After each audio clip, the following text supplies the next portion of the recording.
you doing, Robert? Hanging in there, my brother. Hanging in there. I ain't gonna complain today. I ain't gonna complain. Do you know where you at? I'm at Lewis's house, the creator of Ain't No Days Off. Ain't No Days Off. Creator of Ain't No Days Off. Cause we don't get days. Sometimes we do. But listen, it's a pause, not a stop. That's right.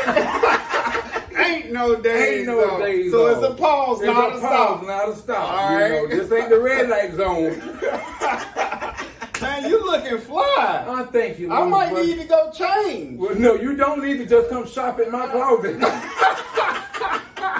Ed said, "Come take some of my stuff." Oh well. Yes, sir. So you want to get started? Let's get started, Brother Lou. All right. What's your name and where you from? I am Robert, and I'm a grateful recovering addict. But before being a grateful recovering addict, I am a child of God. All right. I've come to that true identification first. And I'm a grateful recovering addict, and by His grace and mercy, I'll have 18 months again, December the 24th. 18 months. Christmas Eve. We do recover. We do recover. Yes, we do. Where you from? UCLA. I don't even know. No. Upper Conway, Lower Anna. Upper Conway, Lower Anna. Man, that's a good one. I never heard it like that. Yeah, with a brother Lou. I grew up there in Anna from 1968 until probably, I don't know, until I got into my mid-30s. All right. Can you briefly describe your childhood? The youngest of 10 children, between mom and dad, 6 guys, 4 girls. But Daddy was a Rolling Stone. Okay. He had a couple outside kids. But biologically, that I know of, total of 10. Okay. Moved there in 68 when I was an armed baby, I've been told. Graduated high school 87. Got married at an early age 2 years after high school. Happily divorced in 94. Separated in 94. Happily divorced in 98. Okay. And then I went into the street. Okay. Okay. So like, how, as far as, was it academically wise? Like, what was going on while you was it any chaos? Or? Oh, okay. Academically wise, I was the only one that was able to graduate high school out of the brothers and sisters. Out of 10. Out of 10. Okay. Yes. And so because growing up, I always wanted to be somebody. Okay. I felt I wanted to be somebody. Because there was a lot of dysfunctionality in the family. Okay. With the older brothers, not so much the sisters, but the older brothers, where they were labeled drunks, the town drunks. This was before I ever knew anything about addiction. They were alcoholics were too pretty of a term to call it. Yeah. Drunks. Drunks. Yeah. You know what I'm going at? Drunks. And so, but growing up, like I said, a lot of dysfunctionalities, and I just knew I wanted to do something better with my life. Okay. So I made ambitions to go ahead and finish high school, and I graduated the top half of my class. There were only 3 blacks that ended up graduating out of all the peers that we grew up with, and I received the highest academic scores for African American student out of the 3 blacks. Oh, that's awesome. And so I felt I was on the right track. But then Brother Lou, I grew up too fast. I had to grow up too fast. Okay. Okay. So still in your childhood, your mom and dad, how were they like as parents? Very supportive. Not really so much religious, but spiritual. And hardworking. Mom was more physical, maternal. Pop was more spiritual, paternal. Okay. You see what I'm saying? Yeah. But Mom was spiritual, maternal as well. But Pop, you know how the old folks back in the day would say, "I take the Bible and beat it across your head." Pop probably wanted to do that to us. But you imagine that man with 10 children? Well, yeah, it was. Thank you. And then growing up on a farm too, Brother Lou. But we made do. We wasn't rich, but we wasn't too destitute as well. So everybody received their equal love and care and food and yes, it was tough, but we ate what was provided before us, like some of these wildlife animals, deer, raccoon. Okay. On the farm? On the farm, That's yeah. expected. That's Yeah. expected. You either to starve or If it crossed the yard, it's dinner. as they said with the Beverly Hills Billy, you kill it, we grill it. So basically, but if I had a choice, I would have chose differently. But growing up, we had to eat what our parents could provide for us. So yeah, It was different for us. Like when they put it on the table, you eat. They say you eat it before it eat you. Yeah, that's how we grew up. Or go to bed hungry. It wasn't after dinner was cooked making an extra McDonald's run. So it was not. It wasn't none of that. McDonald's was not in Aner at that time. Yeah. We just finally got one there. Well, they finally got one there a few years ago. So growing up, there was love, care, and all that It stuff. was. It's just that it was hard fighting for me. I felt it was hard fighting for space, because of a large family. Okay. But the love was there, especially if someone had to try to take advantage of a family member. Okay. Then the whole you had to fight the whole family. Okay. You You had to fight y'all. Yeah, you had to fight the tree jumpers because they would jump. They would come out the trees. You know what I mean? And that ain't in the family. I mean, it used to be if you touch one, everybody's fault. You had to fight everybody. But now everybody go their separate ways. Now. But you know what? It's all about. It's called growing in development, Lou. Okay. Because violence back then ain't like the violence it is now. Right. The gun wars and all this other crap. When we were growing up, they didn't have metal detectors in school.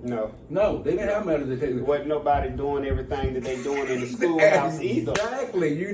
If we had an argument with our classmates, we fight it out one day and still play the next day. That's right. But it's so much different than it is today. A lot of discipline was in the homes back then. Exactly. Discipline Thank us you. at home. Yes, then. sir. Yes, sir. We were scared to do something at school. We know what waited at home. And you remember all because before we got home, our parents had already known about it. Already knew because about the it. teacher, Right. They already done told that somehow or another it got home before we got home. You know how scared I used to be when I cut up in class and I knew they had called my mama, but my mama was at work and I get home before she did. You know how frightening that was waiting on her. You know how frightened as a kid? You know how scary that was? Yes, I do know. But that's why I always try to stay on the good side of the street. Man. You see what I'm saying? Yeah. But especially we had teachers like, I remember one, Miss Bass. They made those old teachers made students try to learn and pay attention. Even pouring, like if you fell asleep in class, she'd go get those brown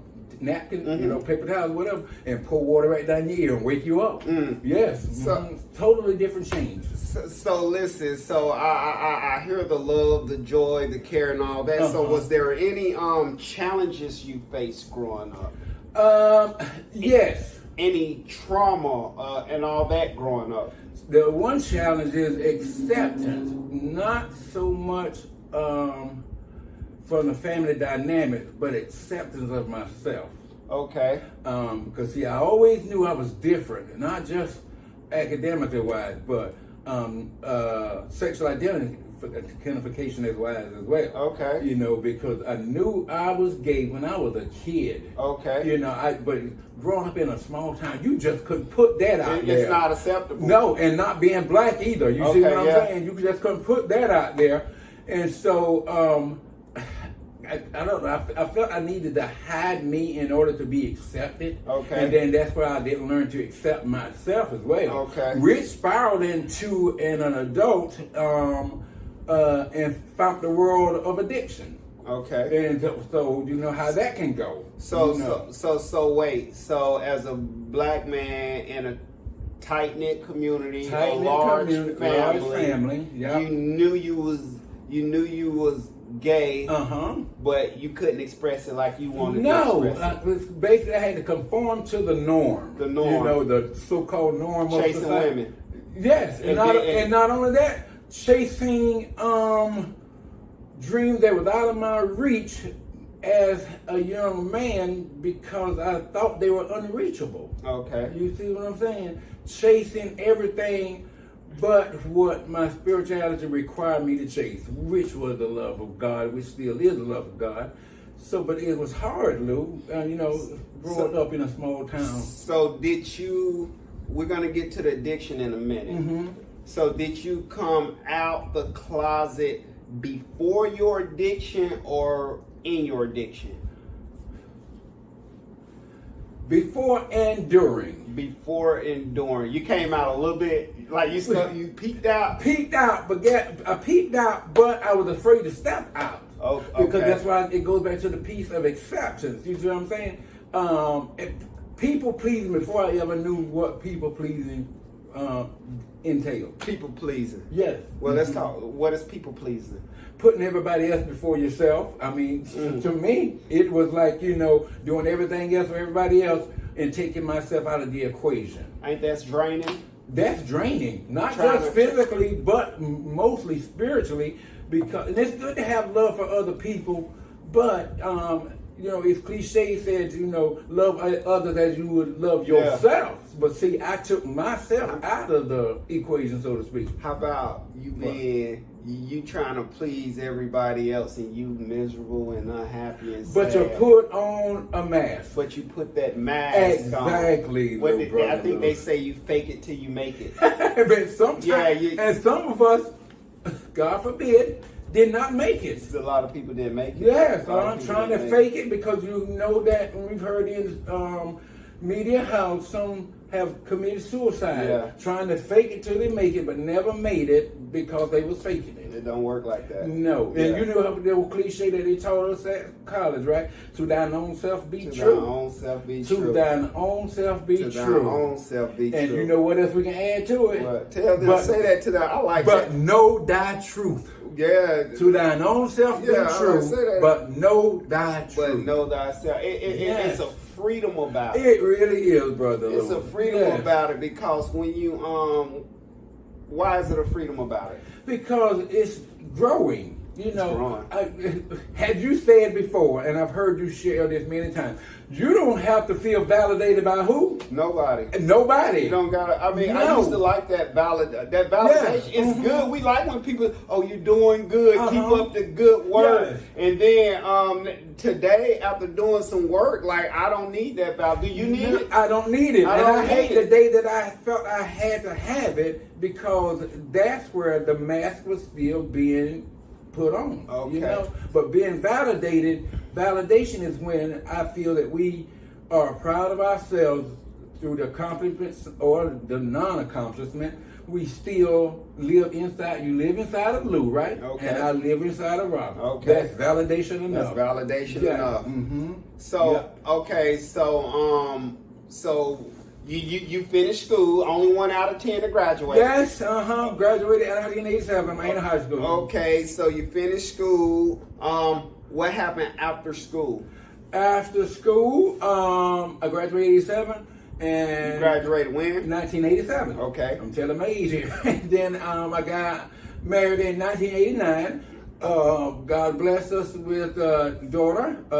She's 33 years of age today. I mean, not today, but this year. This year.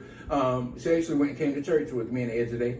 And then God blessed us with 2 grandkids, 11-year-old granddaughter and a 7-year-old grandson. Grandkids are awesome. Ain't it so? You hear me? What happens is we get to do all the things when we running the streets with ours. Yes, and then we get these grandkids and we get to do it all over again. But do it this time to the best of our ability, a little bit better. Do it a little bit. Yeah, supply a little bit more than we receive. My grandson never seen me use. Really? He never. One day he'll grow up and I'll tell. We might have that conversation, but it makes me feel good. He never seen me in act of addiction. Oh, right. Like he never asked for something and I wasn't able to give it to him. And that makes me feel good. Makes you feel good. It does. And my story is different from yours through unprocessed emotional and spiritual enactments. They never seen me use, but children are very, what's the word? They're very peculiar these days. My granddaughter, not so much my grandson, but my granddaughter could tell when I had relapsed that my whole personality had changed. changed. Yes, you know, kids are very precocious. You see what I'm saying? Yes. Lou? Yeah, they're very precocious, so they can tell if Grandpa Lou or Grandpa Robert's personality or our demeanor is totally different from what they saw from the beginning. You know. Oh, they know when we change. Oh, they know when we smart. change. Yes, sir. Yeah, Yes, sir. Yes, they sir. smart. Good. So, so you finished school, you got married, had kids. Yep. And then separated, like I said before, and then divorced. Why did you divorce? Because it came to terms that I started to develop me. You started to find Robert. I started to find That Robert. validation that started. validation. You didn't need it no more. No, well, not so validation, but You chose happiness. I decided to find out more about me and get out of that rush road that I got myself into. I felt I rushed into life too quickly, Lou, because after high school, I got accepted to Southeastern University in Washington, D.C. But I didn't go because being from a small town and going to a big city, scared, you know, because I didn't know how to actually feel my way through the change of a demographic, you know, from living to a small town to a big city and didn't have any family members there. You see what I'm saying? But I got accepted to Southeastern University in Washington, D.C., but then I decided not to go, and then that's when I met my ex-wife and decided to just go ahead and get married. But see, we was living on a farm too, and so the changing environment came about where we had to relocate, you know, because the farmer passed away, and then we had to get off the farm and find our own way. It was like when the eagle stared at the nest, the little bird had to get out and learn how to fly on their own, so we all had to learn to get out and fly on our own. And basically, that's what I did, and I felt I rushed into life too quickly, and then life rushed me. Okay. Because that's why, you know, basically everything detonated. Okay, so you get a divorce. When did the drugs come in? Right after I got basically divorced, because I think I was like late 20s, you know, and so I felt like I missed a part of the growing years. You know, what do you call it? The growing pain years. Growing pain years. And so, and I think try to recapture some of the lost time that I felt I had misplaced.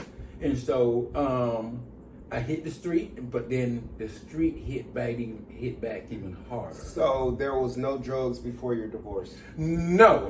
Okay. If we did recreational stuff, but it was controlled. Because being a productive young adult, you know, a father, family man, still had desire to do something better with my life as I grew up.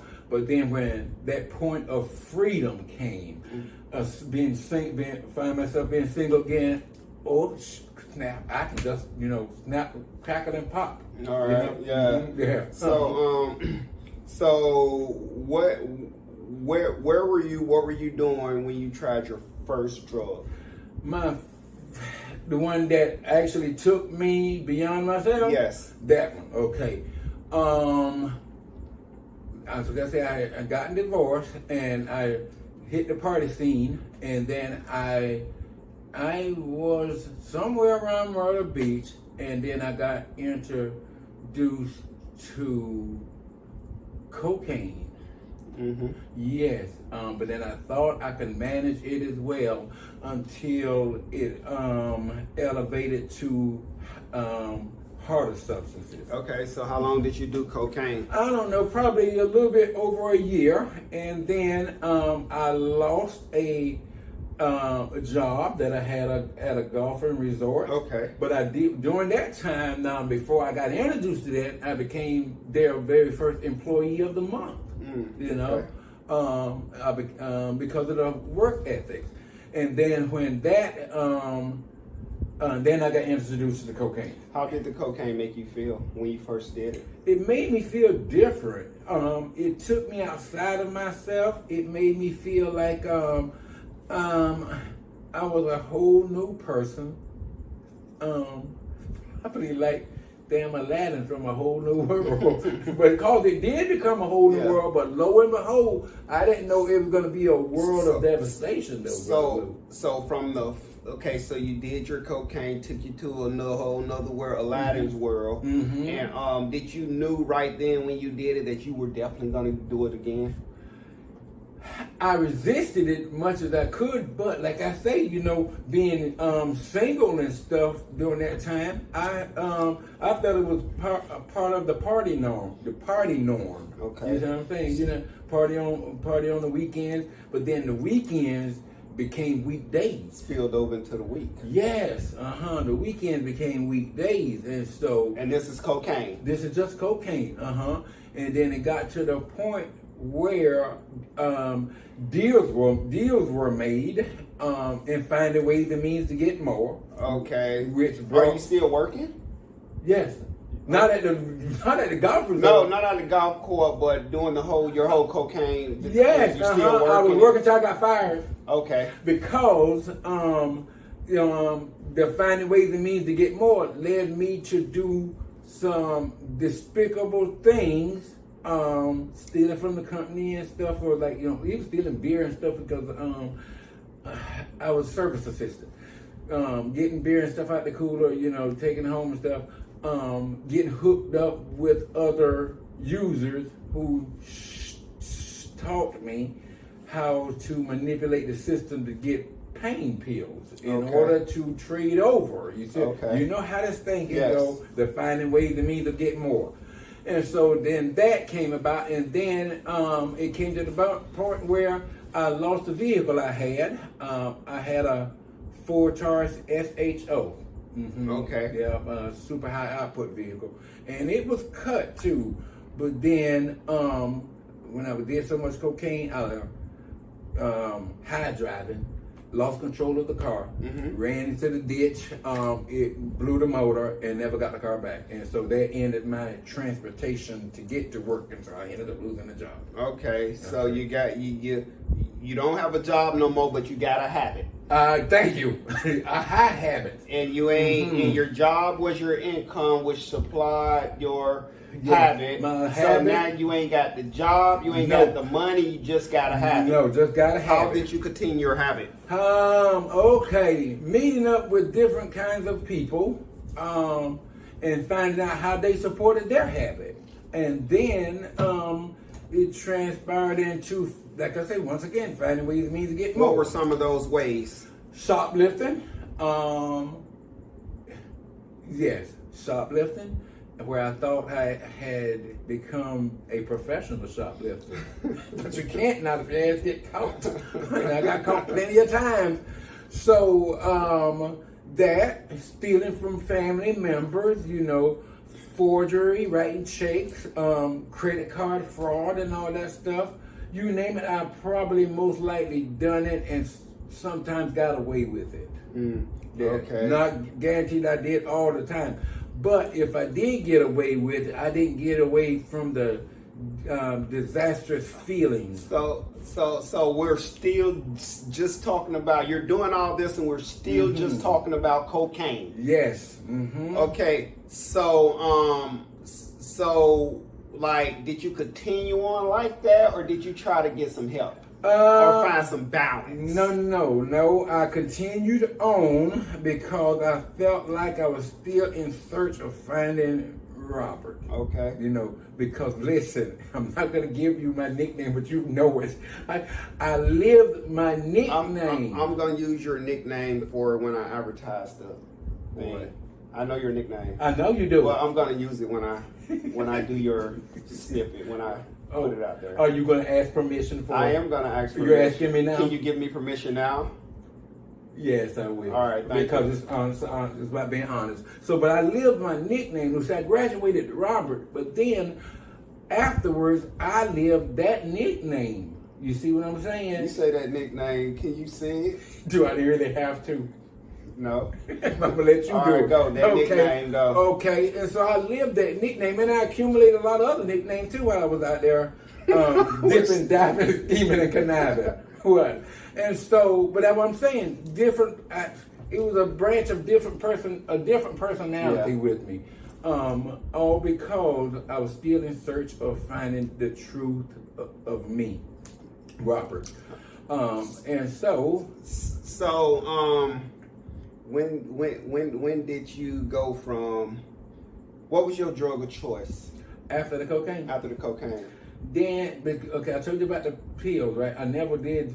The pill was The pills was just conducive to get the cocaine. Okay. And then after the cocaine, I was schooled in how to convert cocaine to crack, and then how to purchase the crack on my own without having to try to convert the cocaine to crack. So it was like a process, like you had to learn how to do everything, even down to smoking it. Yes, and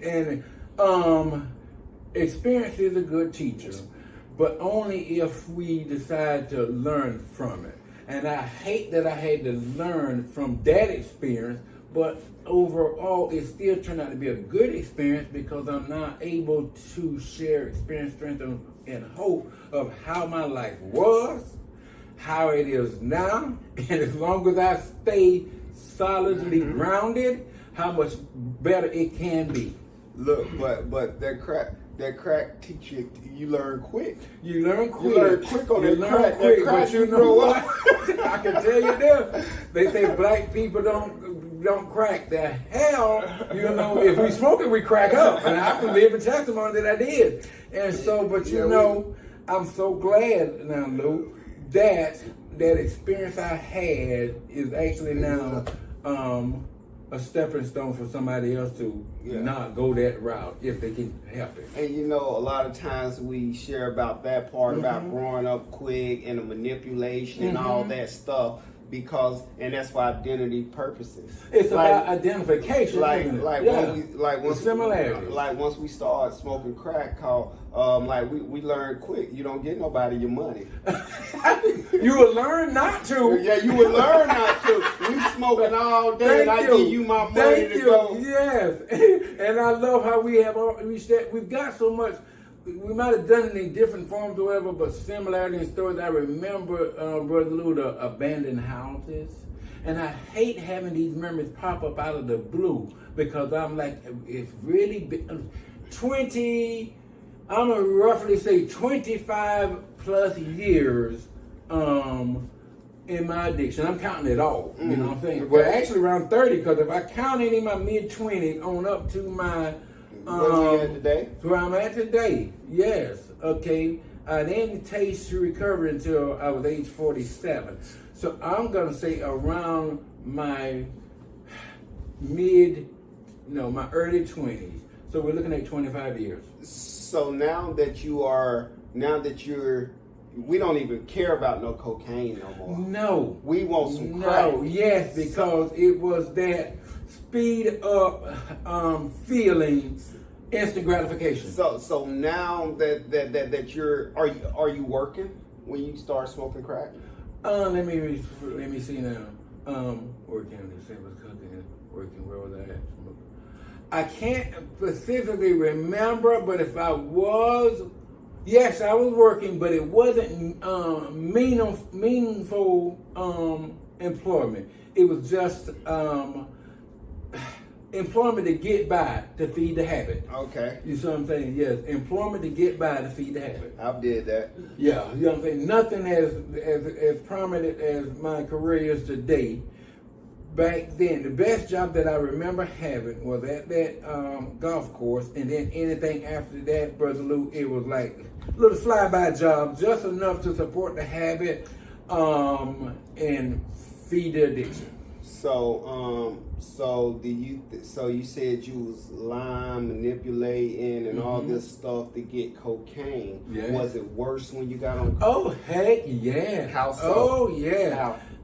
Your wallet wouldn't have been sitting in your pocket back then. You know what I mean? We'd have become best friends for me, in order to manipulate you the best of my ability, convince you that we were the best of friends ever since birth, and we probably wouldn't have known each other since birth. It was that kind of manipulation, Brother Lou. And then, as we said before, and if you lost, you assume you lost something. You didn't lose it. I took it and did my best to help you find it, so I wouldn't be a suspect. You know what I'm going at. When we took it, we got to help you look for it until you stop looking. Thank you. You see what I'm saying? Now, when there was cocaine, it didn't really do it like that. But when it became crack cocaine, Lou, then it was a complete change of personality. I mean, the old part of me, if there was any virtue in me, it dissipated. There was why you say it? There was nothing on the table that wasn't takeable. So once you started getting crack, was your only mission in life? Basically, it was. But you know what? As we shared about growing up, right?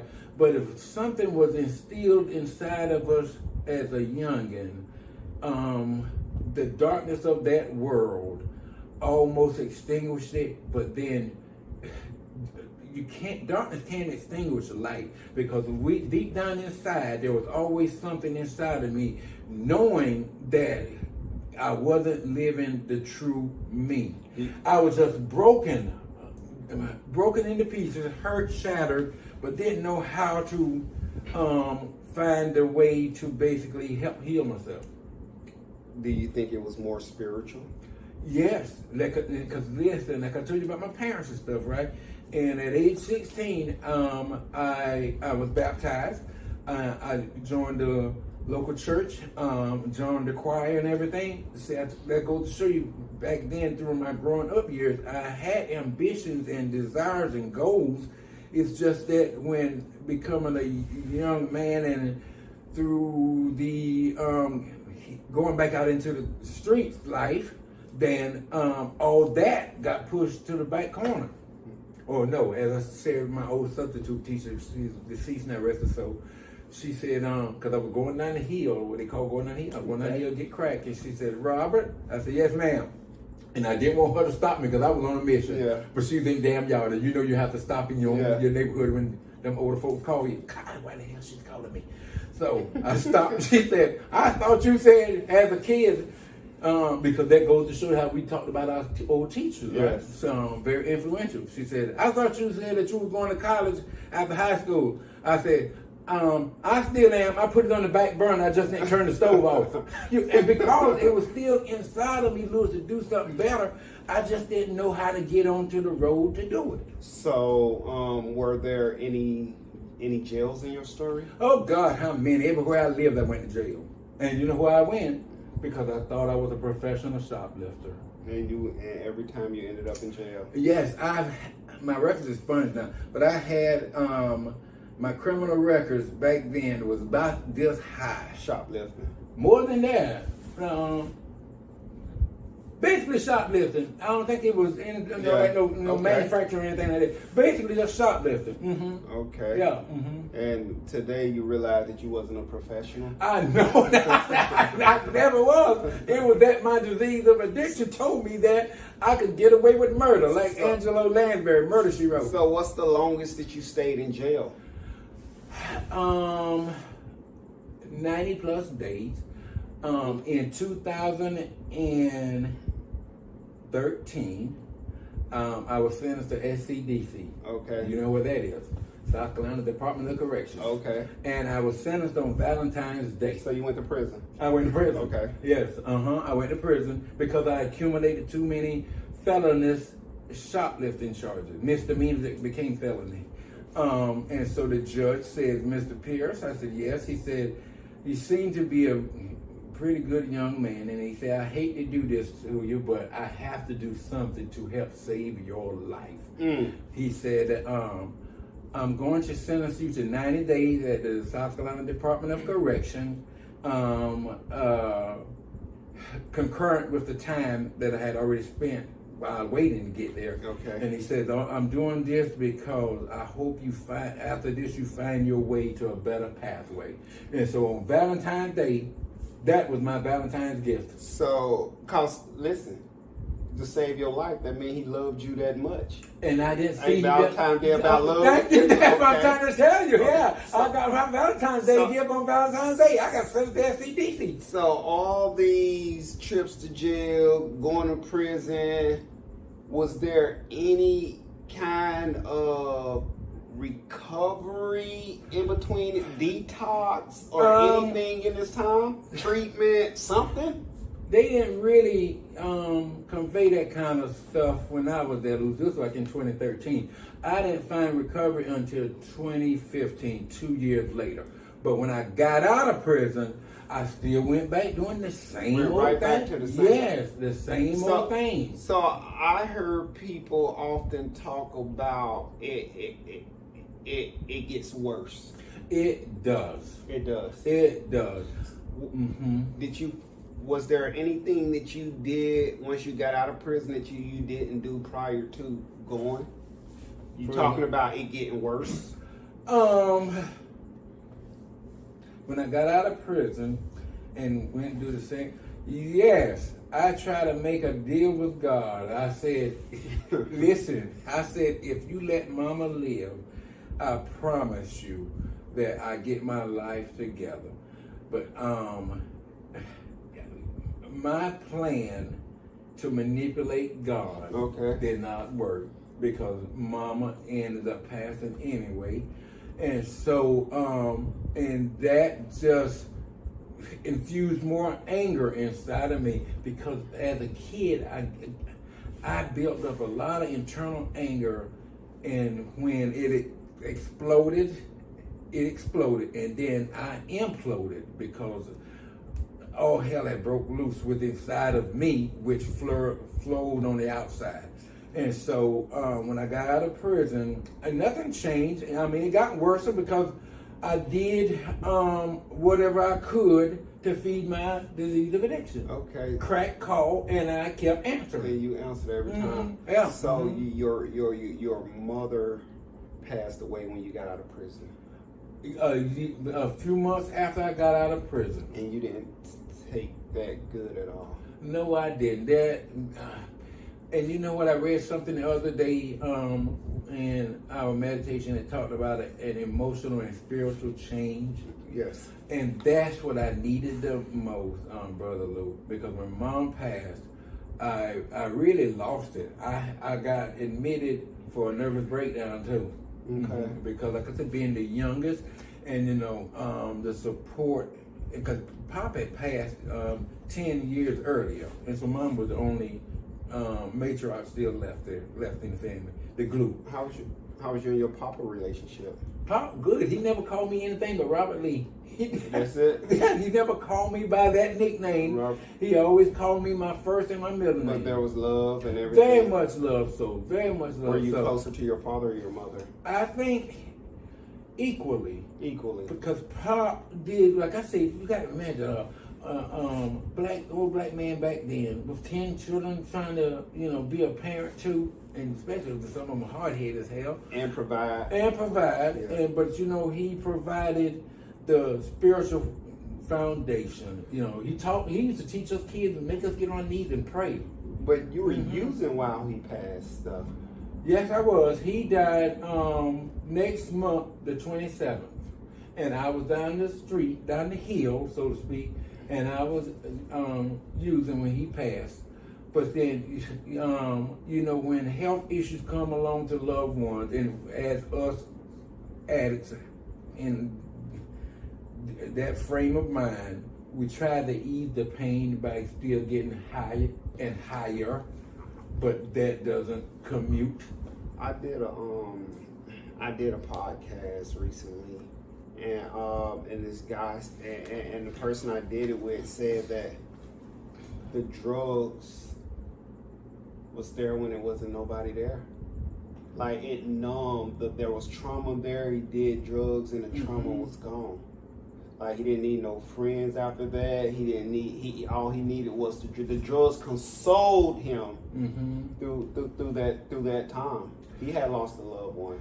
Okay, you mentioned the word console, and we know about comfort, right? Okay. Would we rather have true comfort or falsified comfort?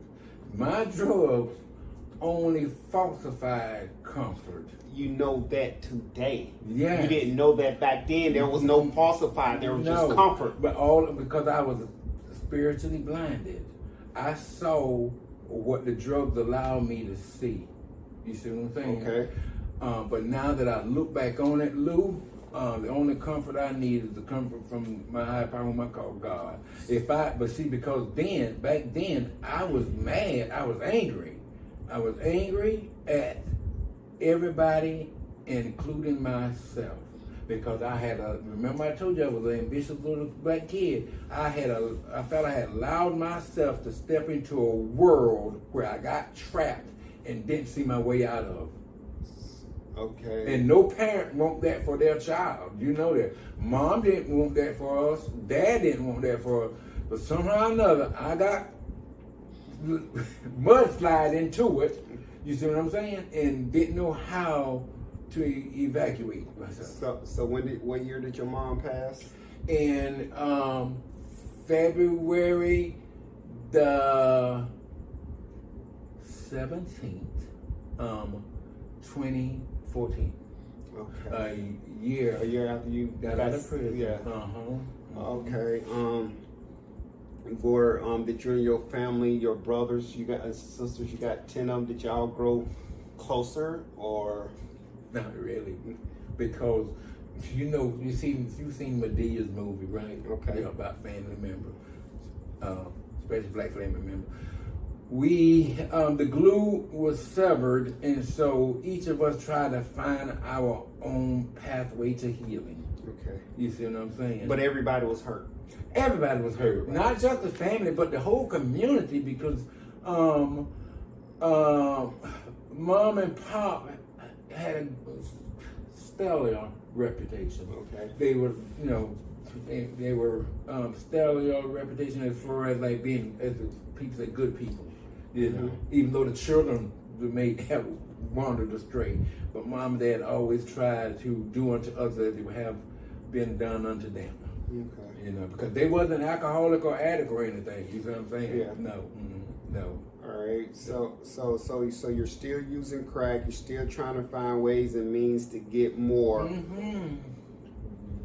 What happened to up and now? Because you're in recovery today. Yes. What happened to make you choose recovery? Yeah. What happened? Okay. Like, what was going on? Now we're in the year of 2015. Okay. I met Edward, right? But then I was still grasped by the disease of addiction. You see what I'm saying? And so when I met Edward, right, I was still in manipulation mode, right? And so it came, cliche say what you do in the dark comes out the light. Okay. So I tried to keep my habit in the dark, but it came to the light. And so I met Edward, and then Christmas time of 2015. And so my disease of addiction, it called louder one evening. And so when it called, I tried to manipulate an answer to Edward, but then Edward knew different, and so I ended up going back onto the street, right? But all things happen for a reason. So I was 47 years of age then. So I went back out into the street, and the purpose of, I see now the spiritual purpose of that, because it helped me get onto the path of recovery. I went back onto the street, and a young man my age then, 47, OD'd and died, just like, your neighbors and stuff right across the way. And the people that I was hanging with, they didn't think nothing of it. That guy, 47, OD'd and died. Alcoholism, I heard. And they just think no, they maybe like shrug it off by laughing. But I broke down. It was December the 23rd, Okay. Christmas season, and you know, which can stir up emotions for some people. And plus, my mom's birthday is December the 25th.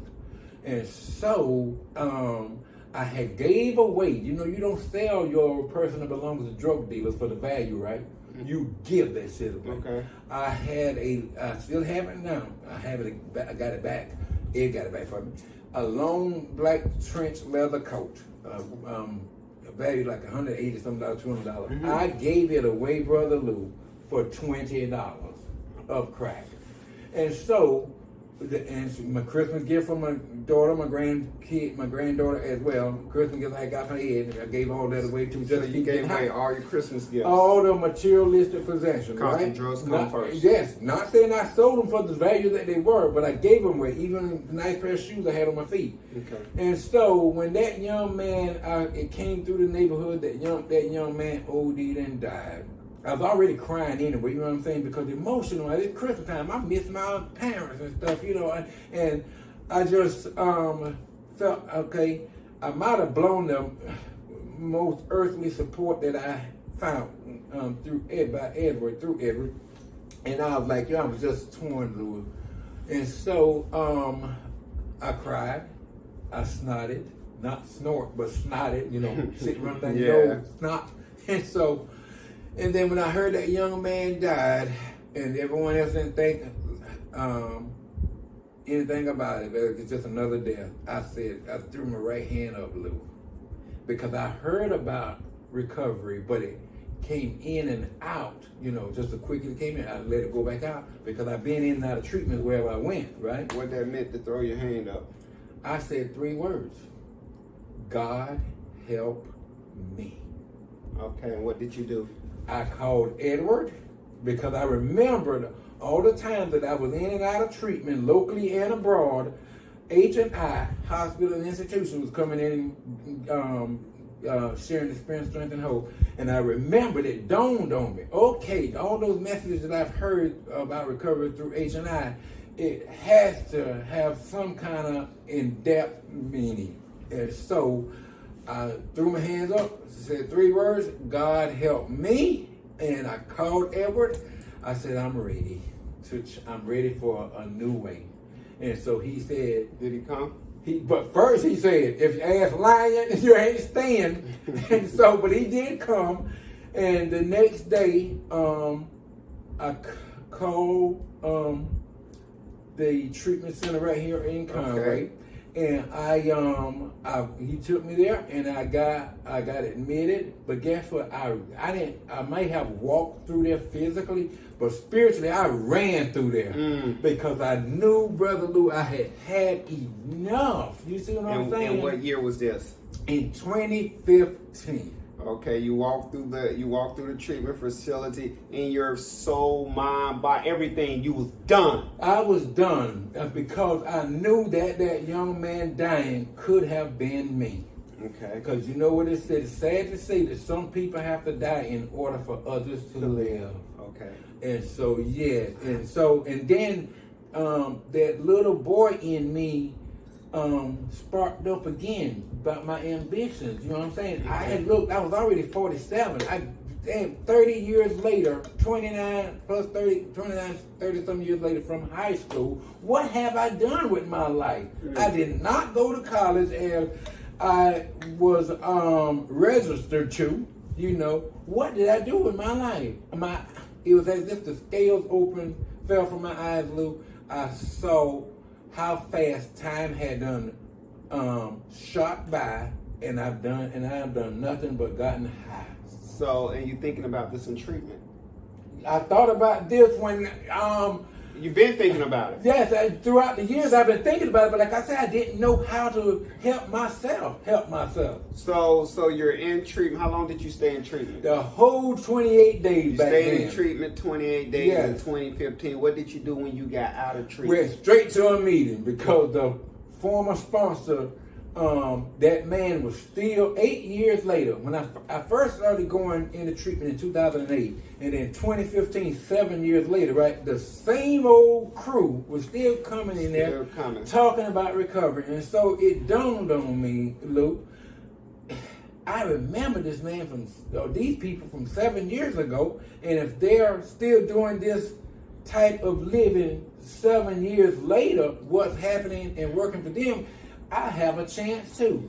So I decided to give myself a Kit Kat break. Baby. Okay, so you got your so you go into your first meet. Well, not your first meeting, but you go into after you leave the treatment facility. Yep. You go into the meeting, a recovery meeting, and what happened? I introduced myself as Robert, and I am an addict. And that changed your life. I started to become honest, open-minded, and willing about taking suggestions and learning how other people can live life without smoking crack. Okay. You see what I'm saying? All right. Because I told you, I knew I was basically on a train track. I just didn't know how to tell the dang old conductor to stop and let me off this train. You see what I'm saying? But you knew it was crashing. I knew it was crashing. You just couldn't get off. I couldn't get off because there was evident when that young man died, Lou, my same age. That was evident enough right there for me.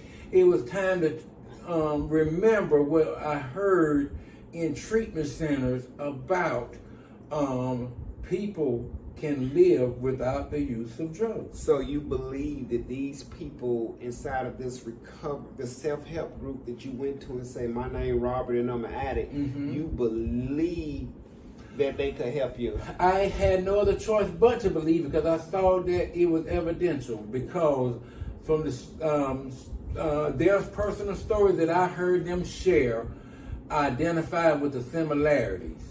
Not the differences. I heard my story being spoken out of somebody else's mouth. Were you beaten? Were you beaten? Beaten? In more ways than one. Mentally, physically, spiritually, and financially. You was whooped. I was whooped. You see what I'm saying? Okay. Because the little things that I tried to acquire to feel self-sufficient, it went elsewhere. Okay. You know what I'm saying? So you raised your hand, my name Robert, I'm an addict.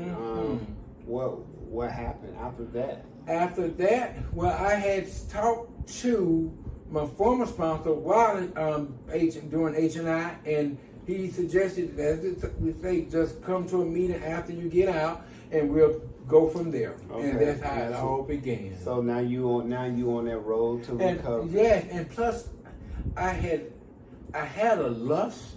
There's a difference between love and lust, Brother Lou. I wasn't just in love with crack cocaine. I lusted it. And so I lost that lustful taste for it and everything that goes along with addiction. You see what I'm saying? For hanging with the finding ways and means to get more. I just got tired, Lou. And plus I was getting old. I was about to be 48 years of age.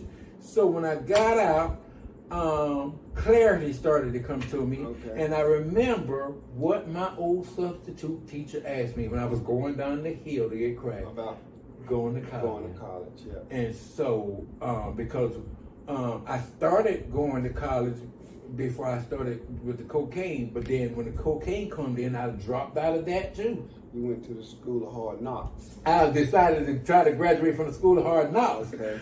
And I also, like I said, with the finding ways and means more, I used financial aid money just to feed my addiction. Okay. Because that goes to show you how out of control it was. So now you're these meetings, they're becoming these recovery self-help groups, they're becoming a regular thing. Yes, sir. Okay. Repetitive. So in the beginning, so did you meet new friends? The best people that I can say, besides the ones that I left behind, because nobody was out to steal my wallet. And I didn't want to steal nobody else's wallet. Okay. You see what I'm saying? So, in the beginning of this meeting, you said that you had 18 months.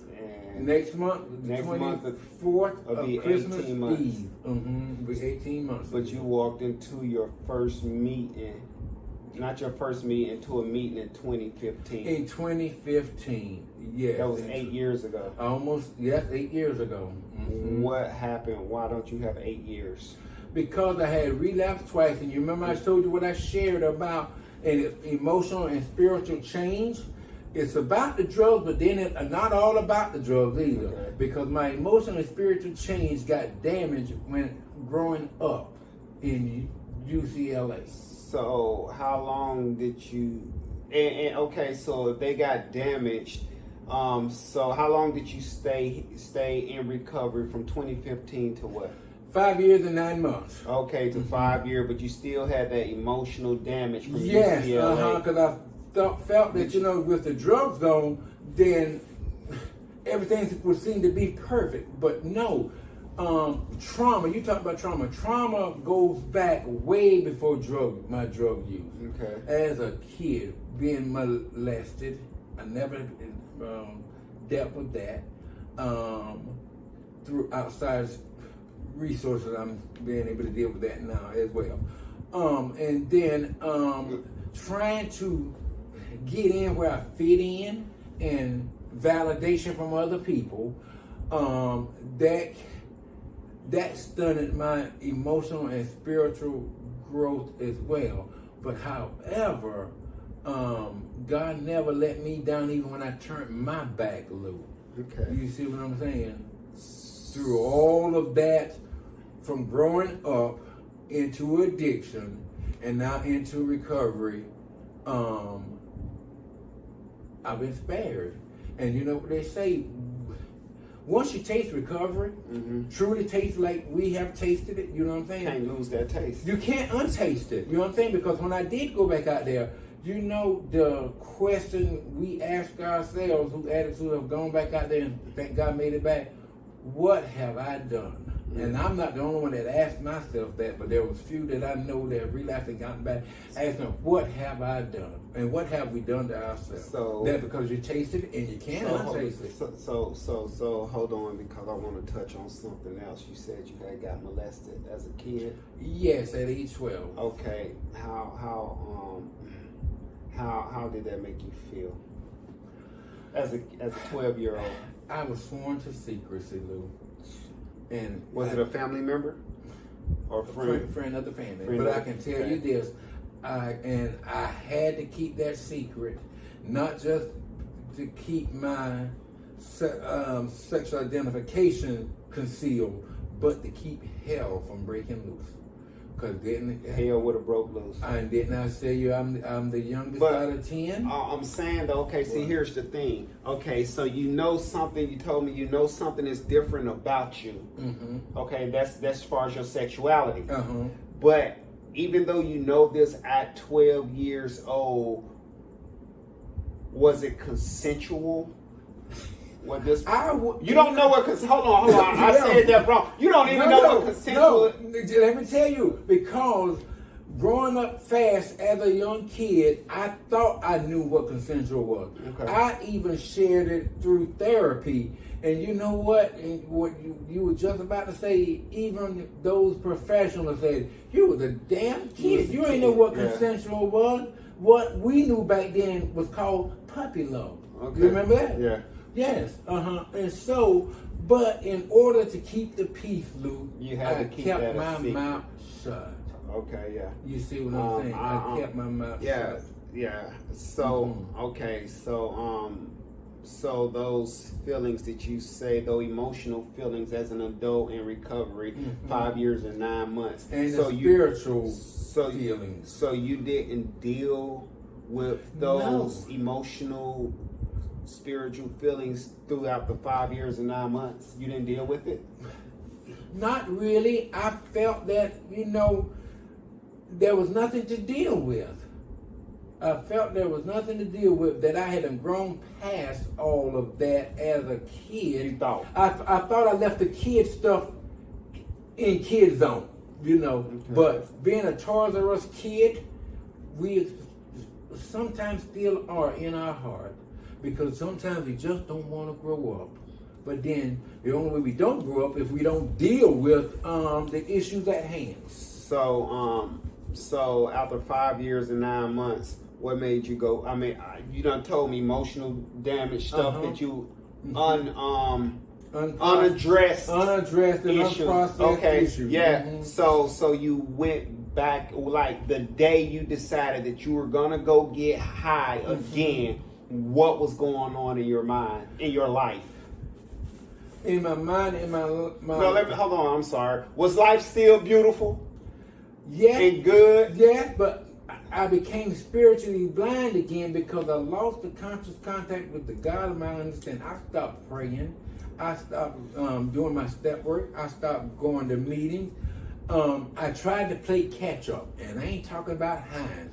At my age then, I felt I needed to be further along in life because my high school graduates, they were retiring, and I'm just getting started. Okay. In my late dang on 40s. I can relate. For early, about to approach half of a century, and the regrets and the resentment of what I allowed to have happen to me took hold.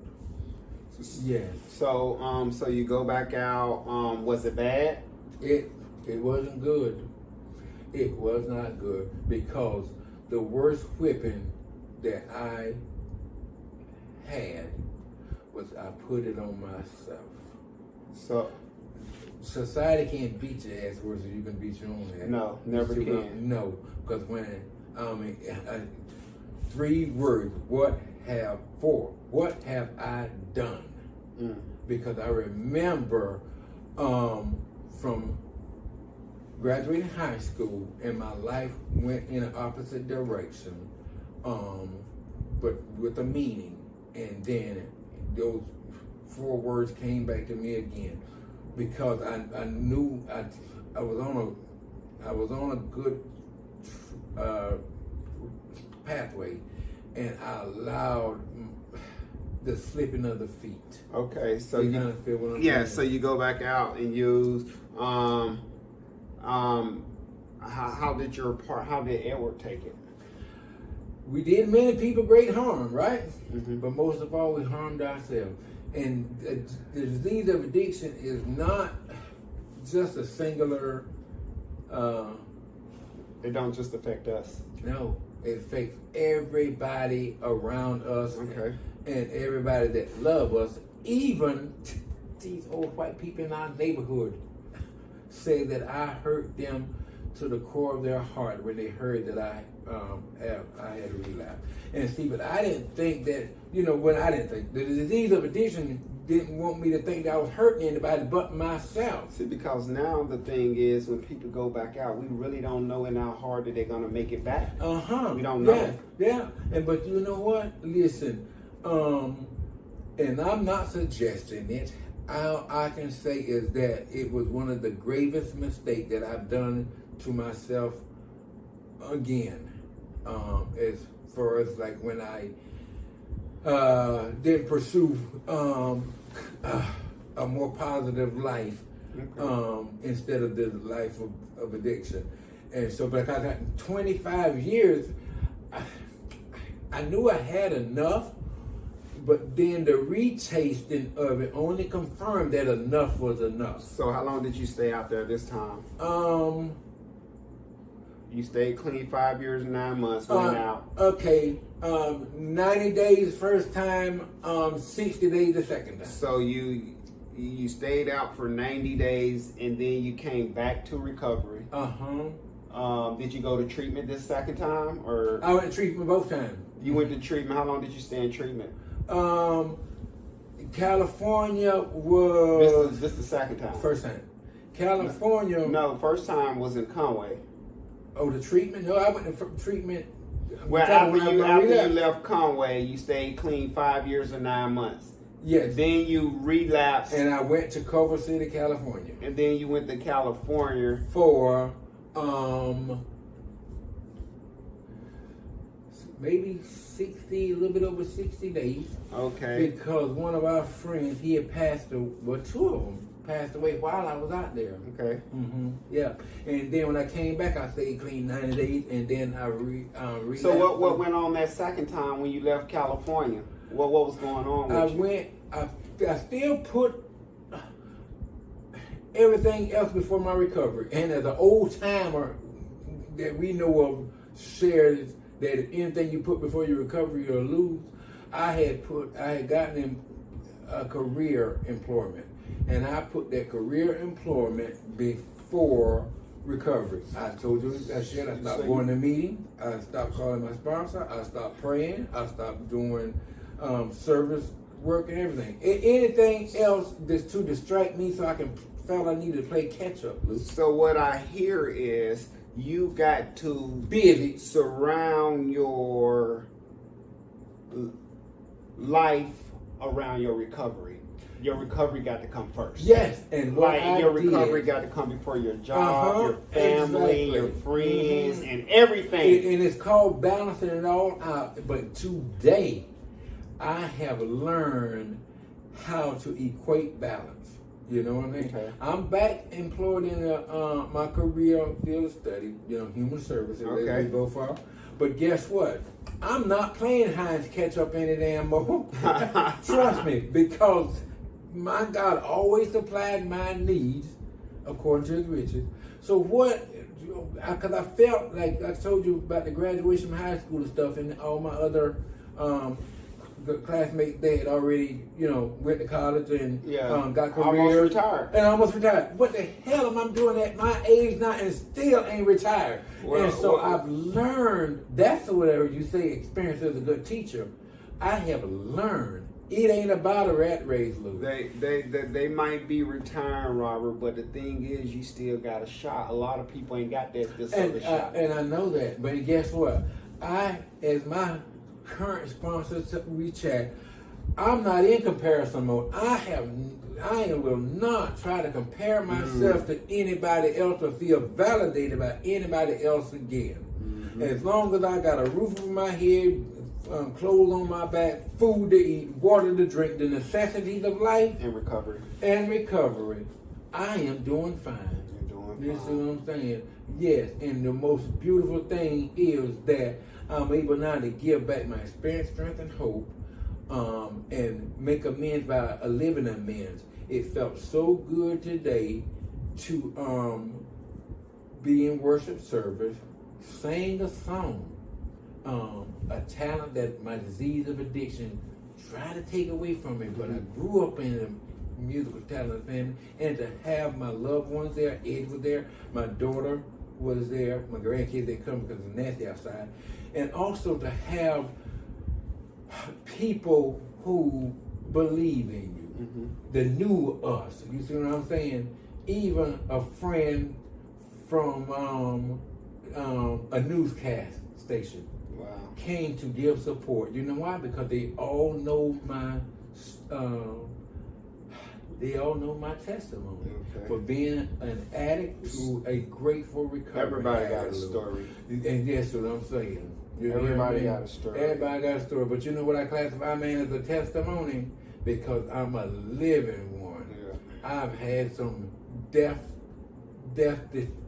death-defying experiences and still live to tell it. Still live to tell You it. see what I'm saying? Because twice, and I'll say this and I let it go, my brother.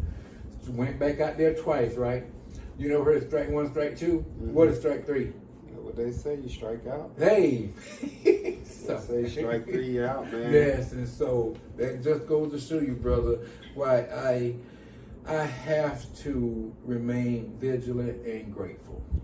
Because I'm half a century old, Brother Lou, and I ain't got time for that anymore. So I'm sitting here and I've just heard you, your story, and I know they call you Grateful Robert, and I see why they call you Grateful. I see why you're so grateful. You know the depthness of it. I won't put all that out there just yet, but you know, I see why you're so sharing grateful your story.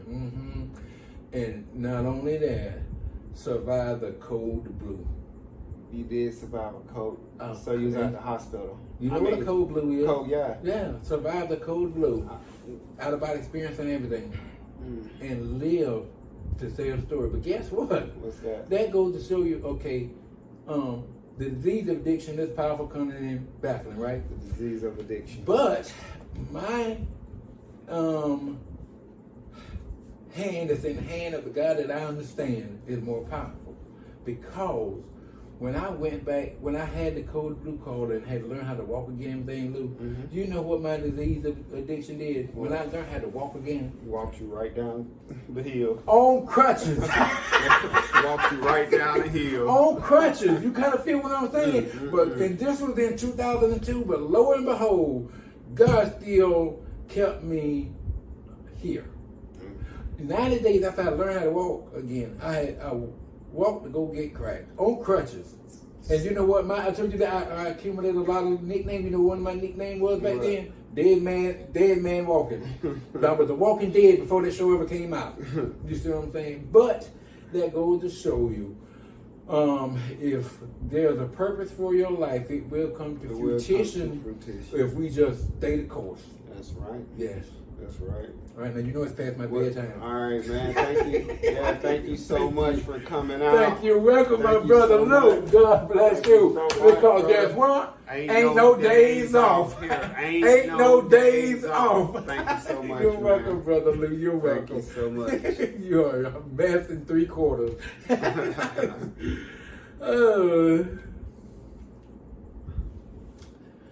Oh man, yeah, I think we did so good right How now. long was this, Lou?